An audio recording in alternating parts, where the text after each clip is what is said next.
Welcome to the God's Peculiar People podcast, where we learn about the lives and characteristics of God's people.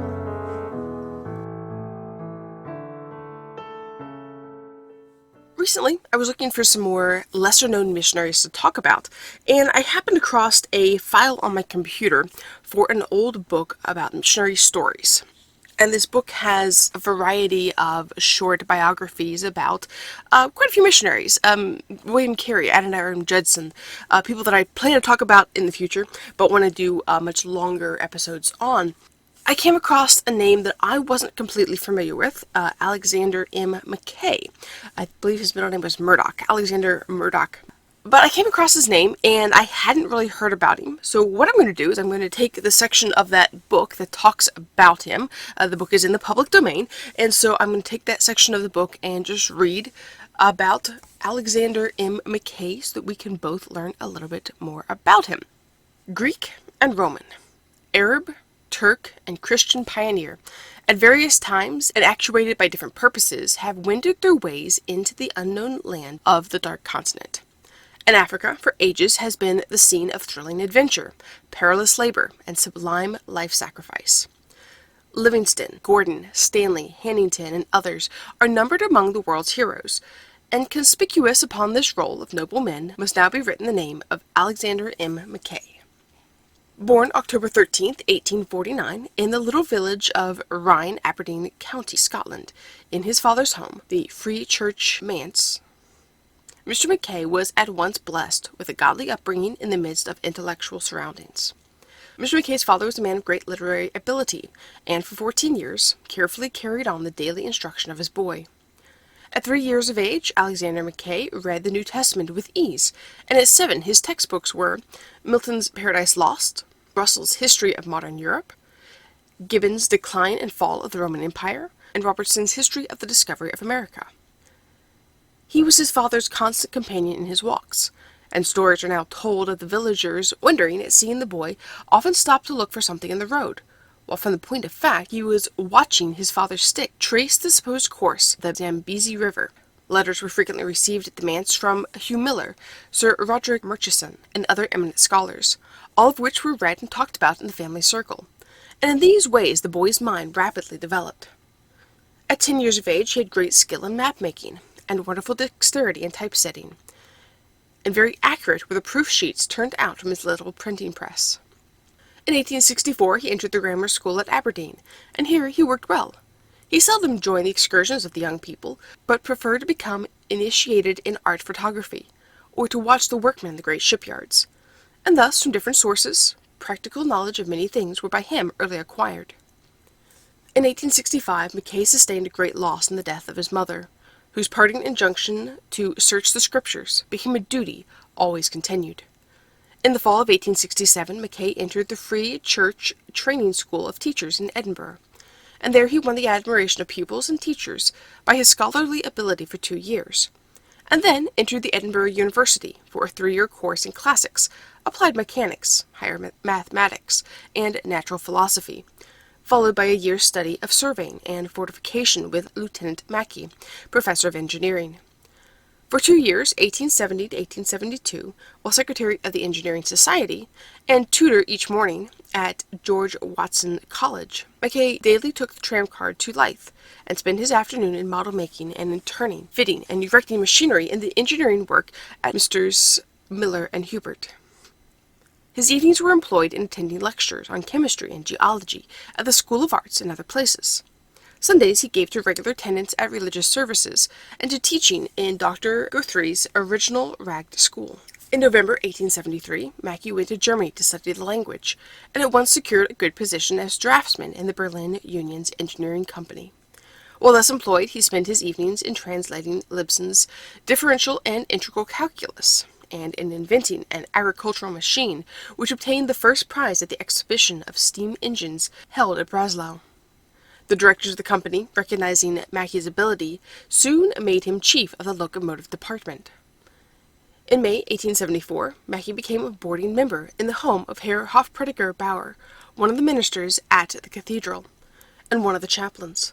And in this cultured and pious home Mackay derived many advantages, and met once a week at the Bible readings, the elite of the Christian Society of Berlin, among whom was Gräfin von Arnim, sister of Prince Bismarck, and Graf and Gräfin Golfstein, who gave great interest to Mackay's later labors.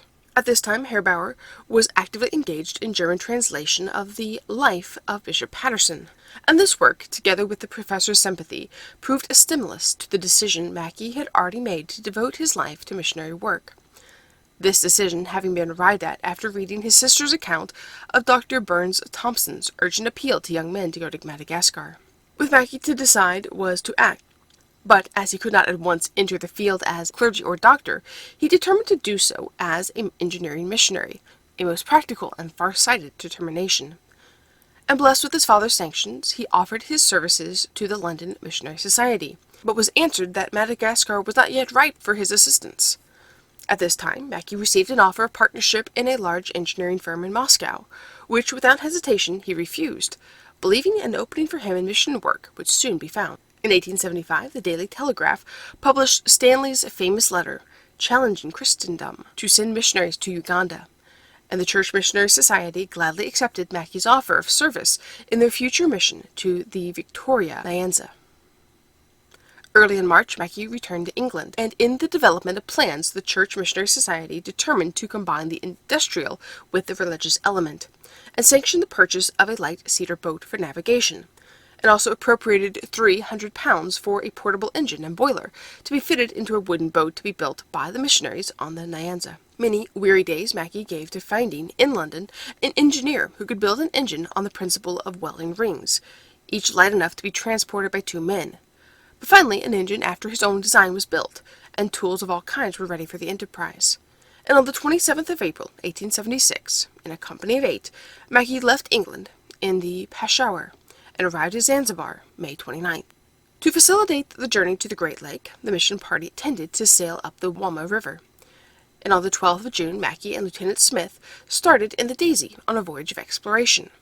But after many days of hardship, they found both the Wama and Kingani rivers unnavigable, and were obliged to proceed inland on foot. At Ugogo in November, Mackay, who had charge of the 3rd section of the caravan, was taken seriously ill, and was obliged to return to the coast, where he was instructed by the Church Missionary Society to delay starting for the interior until June 1877. He employed the intervening time in sending a relief caravan to his brethren on the lake, and in cutting a good road to Mpwapwe, 230 miles inland. March 1878, Mackay heard of the murder of Lieutenant Smith and Mr. O'Neill, who had reached the lake months before, and hurried with all speed to the scene of the disaster, the island of Ukerewe, hoping by friendly intervention to prevent further bloodshed. June 13th he arrived at Kege, and had his first glimpse of the Great Lake. With joy he realized that the worst part of his journey was over. Piled together in a hut, Mackay found much of the valuable property conveyed to this point by the first sections of the expedition, and left in charge of the locals.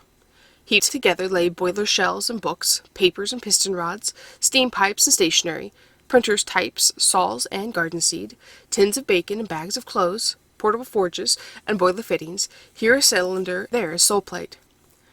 10 days' hard work from dawn to dusk, and Mackay wrote, "The engines for our steamer stand complete to the last screw, the boilers ready to be riveted, tools and types have separate boxes, and rust and dust are thrown out of doors. It seems a miracle that I find almost everything complete, even to its smallest belongings, after a tedious journey of 700 miles." The Daisy, rebuilt by O'Neill, but now greatly damaged, employed Mackay's attention, and setting up his rotary grindstone, to the wonderment of the locals, he patched the sides and caulked the seams, and made the boat again seaworthy. After his great labors in repair, Mackay, in spite of danger to himself, visited Ukerewe, and with tactful courage held a friendly visit with King Lukonge. After this visit, Mackay was a victim of diphtheria, but at length, followed by Mr. Wilson and favored with a good breeze, he sailed in the Daisy for Uganda. 4 days of fine sailing, and then they were wrecked, and 8 weeks of hard labor were given to making a new boat out of the Daisy. Mackay finally reached Rubaga, the capital of Uganda, November 6th. A friendly interview was at once held with King Metsa, who had told Stanley to send the white men, and for a time affairs at court went smoothly. Matessa and his subjects were much interested by accounts of railways, electricity, and astronomy. Mackay gained great influence by his mechanical skill, which caused wonder and admiration. Mutesa appeared very anxious to hear more about the Christian religion to which Stanley had introduced him, and every Sunday religious services were held at court. From the first, the Arabs who centered in Rubaga were jealous of Mackay, fearing his influence would overthrow the slave trade, which brought them here as elsewhere in Africa. They used all means to turn Mutesa against the white man, the most potent of which were the rich presents, including firearms, presented to the king. The Arabs were no more formidable enemies to Mackay than were the Roman Catholic missionaries, who came soon after his arrival, confusing Mutesa with their claims to the true religion, and insinuating a cruel persecution against the Protestants. In April 1880, Mackay, finding his store of goods nearly exhausted by the thieving of Mutesa's chiefs, went to Uayu for supplies, and during this trip barely escaped being murdered by the natives. At this time, Mutesa turned entirely away from the teaching which Mackay and his friends had labored for 2 years to inculcate. 2 years of labor, poverty, danger, and oftentimes threatened starvation. Mackay kept his comrades alive by the sale of articles made by himself in his workshop. Besides teaching his pupils reading, writing, and arithmetic, Mackay gave them daily lessons in building and designing. He built a house for the mission party, which was a source of wonder to all, and caused Mutesa to send instruction for the natives in wood and iron, and when Mackay asked a piece of ground to build huts on, he at once gave him 20 acres. To the natives, Mackay's most wonderful achievement was a cart painted red and blue and drawn by oxen. From time to time, Mackay's great work was supplemented by co-laborers sent by the Church Missionary Society, and in March 1881 his heart was delighted by the baptism of 5 converts by Mr. O'Flaherty. Early in 1883, the Reverend E.C. Gordon and Mr. Wise joined Mackay. In May the same year, the Reverend R.P. Ashe arrived, and the prospects of the mission were most encouraging until October 1884, when Mutesa died. The king's son, Mwanga, succeeded to the throne, a youth with all his father's vices and none of his virtues, and a reign of blood and terror followed, beginning with the burning of 2 Christian lads, who met their death with songs of praise, and were the first martyrs to the faith in Uganda. The storm of persecution sent its full force in October 1885, when news reached the king that white men had come by the Messe route and were entering Uganda by the back door. Orders were sent to kill the whole party. Prevented from leaving the court, Ashe and Mackay awaited in dread suspense, which gave way to despair when news of Bishop Hannington's death was confirmed. In the months that followed, lives of missionaries and converts were in constant danger. Still, the gospel spread, and young men came daily to the mission house for translated copies. In May 1886, 30 of the missionaries' faithful converts were slowly burned alive. Mackay was now anxious to get out of the country, but was refused permission to leave. New missionaries with presents were to bot his escape, but he would not write for men to come to Uganda in the disturbed condition of affairs, so bravely stayed on, even after he unselfishly obtained leave for Ashe to go. Alone, weary in soul and body, his life in imminent danger, Mackay worked early and late in translating and printing the scriptures. News of the Emin Pasha expedition reached the king, and warned by French priests that Stanley and Mackay would put their heads together to eat the country, Mwanga decided that Mackay must leave Uganda. Arranging that Mr. Gordon should come to care for the converts, who were only comforted by his assurances that he was but going to the south of the lake, Mackay turned away from the country where he had spent 9 eventful years, years of deep experiences, of toils and privations, years that had silvered his hair and calmed the restless impulses of his youth. But his watchword was unchanged: Africa for Christ. After much weary wandering, Mackay fell in with a friendly chief in the land Usambrio, and here, single-handed and alone, he began the great work of building a mission station. A band of 5 headed by Bishop Parker, and including his old friend and fellow worker Ashe, soon came to cheer his lonely life. A few happy weeks together, then Bishop Parker and Mr. Blackburn died of fever. Mr. Walker went to Uganda. Mr. Ashe was compelled to return home on account of bad health, and Mackay was again alone. And again this all-around missionary set himself to the work of teaching, translating, printing, binding, doctoring, and building, and in the midst of these many and arduous labors, he found time to give to the world practical suggestions, now being carried out. Stations all over Uganda, and a railway from the coast to the lake. In September 1889, Stanley visited Mackay on his return to the coast, and gives with unstinted praise an account of the mission station. with its clay-built house garnished with missionary pictures and shelves filled with choice, useful books, its hospitable table with wholesome food, homemade bread and coffee, the mission school of neat, well-mannered boys, a launch's boiler, and a canoe under construction, saw pits and cattle fold, all the work of the best missionary since Livingstone. Stanley and his party urged Mackay to join the homeward expedition, but with characteristic fidelity, he refused to leave till someone came to take his place. European platforms and royal receptions were never his, but February 8th, 1890, his tireless energy rested, and the title deeds of his labor were recorded in divine presence upon the brow of every converted person in Uganda.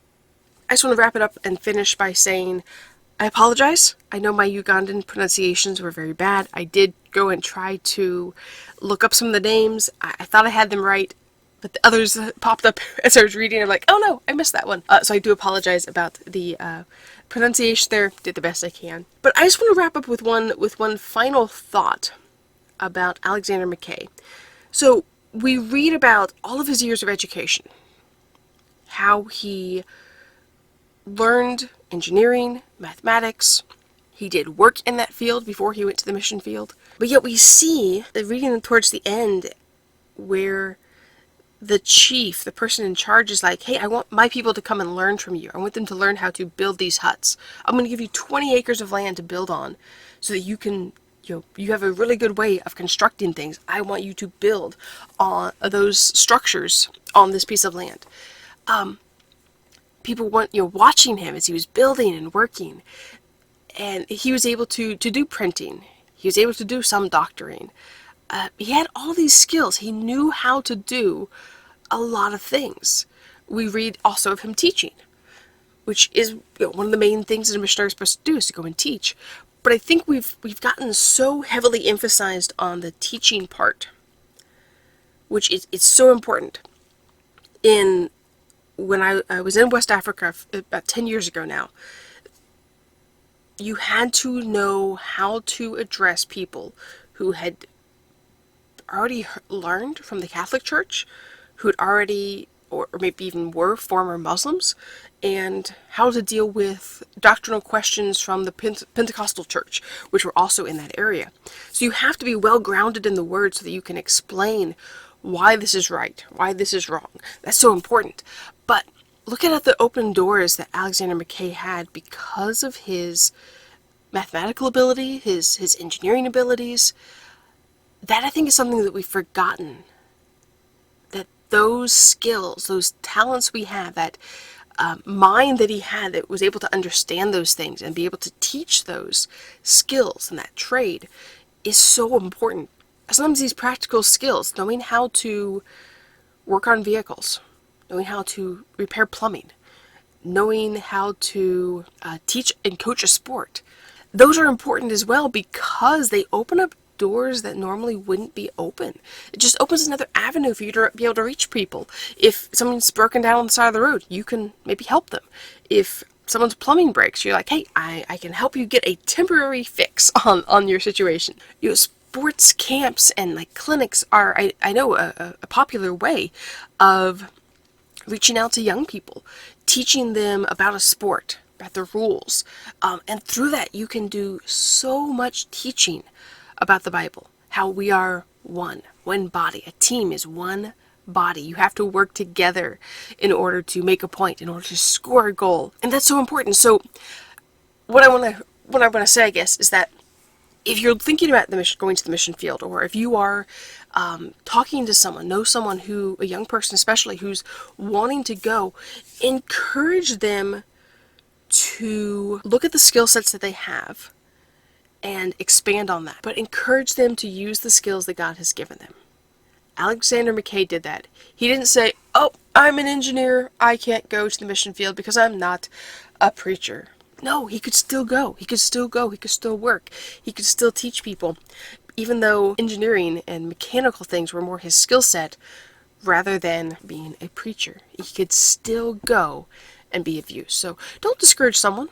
If they're interested, if they want to, if they feel God's calling them to go to the mission field, don't discourage them from pursuing that. Encourage them to learn the Bible, learn the skill that they have, and see how God uses them. Well, thank you so much for listening to the God's Peculiar People podcast. We will talk to you again next week.